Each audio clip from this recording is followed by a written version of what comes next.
right? But let's get to the nitty gritty of what a realtor has to do to get a contract and to execute and to go through the whole due diligence and escrow process and get the deal closed for the buyer correctly. Okay, so the property they really wanted, it came on the market.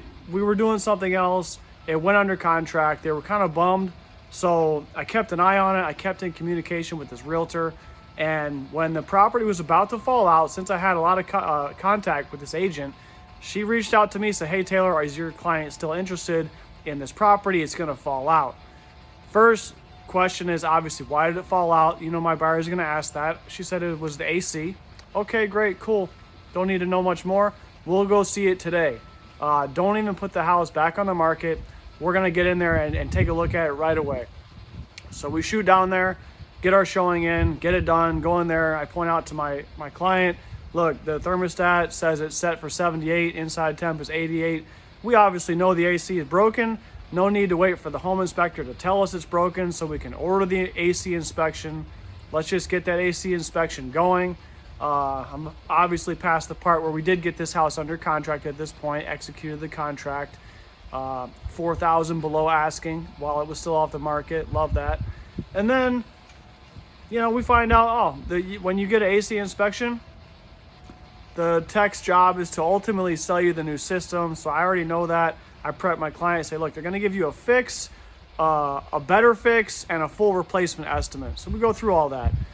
Then when I go to the seller, I give her all this. Of course, I'm asking for the full replacement. I act like the world is ending, okay? And she's like, look, I have other opinions. So we do our back and forth thing. And ultimately, she sends out her guy and says, look, I can fix it this much.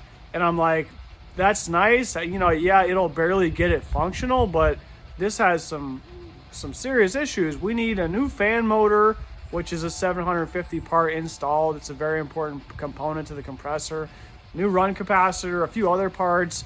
There was a lot to this. And I was like, we want all of this done and a home warranty, right? So we want a full recharge, rebirth of this HVAC system. Great, they agree, you know, after some back and forth, fast forwarding on. There's a date for this, they send it out. She comes back and says, hey, Taylor, I'm really sorry. The AC tech only did X, Y, and Z. They said that's all it needed to get fixed. Here's the invoice. I was like, yeah, that's great, but this is totally unacceptable. We're going to have to definitely do everything that we took the time to write down on this contract that was supposed to be done.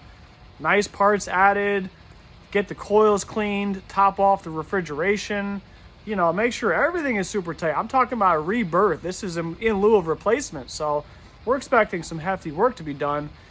The contract's fair. It is what it is, but you know, you do have to get on the phone and do all these things. And the agent was very ethical, very fair. She says, yes, I'm sorry, you're right. Sends back out her AC tech, gets it done perfectly. Okay, great. This is all behind the scenes.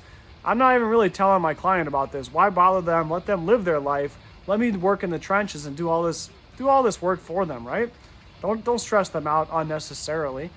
So we get all that done. There's also a little leak in the ceiling from years past. The roof was replaced, so the leak's not active, but there's a stain in the ceiling. The HOA agreed to pay for it. This is all more behind the scenes stuff between me and the selling agent, listing agent, and their HOA couldn't find a contractor that could get up this high. So I find my guy. I get my guy out there. I connect him with the listing agent, the HOA. We put all these pieces and people together. By closing, the ceiling was like brand new, painted, nice and sealed, super clean, paid for by the HOA, which was important to my client. So we did all these great things, and this is what I just want to share is that, yeah, you have contracts. It's good to get the contract, but you also have to have some contract enforcement. Keep everybody, you know, on the up and up and make sure things get finished.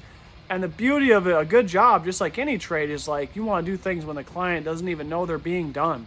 So that's what I strive for, is try to really button things up nicely and get things finished and completed.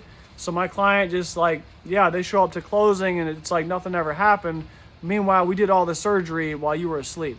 You know, that's my metaphor. So thanks for watching the long video, but I thought I'd put something together for you that's a little more than a quick 20-second post about, hey, I closed on a house. So that's my story. Have a great day, and let's buy and sell some more houses.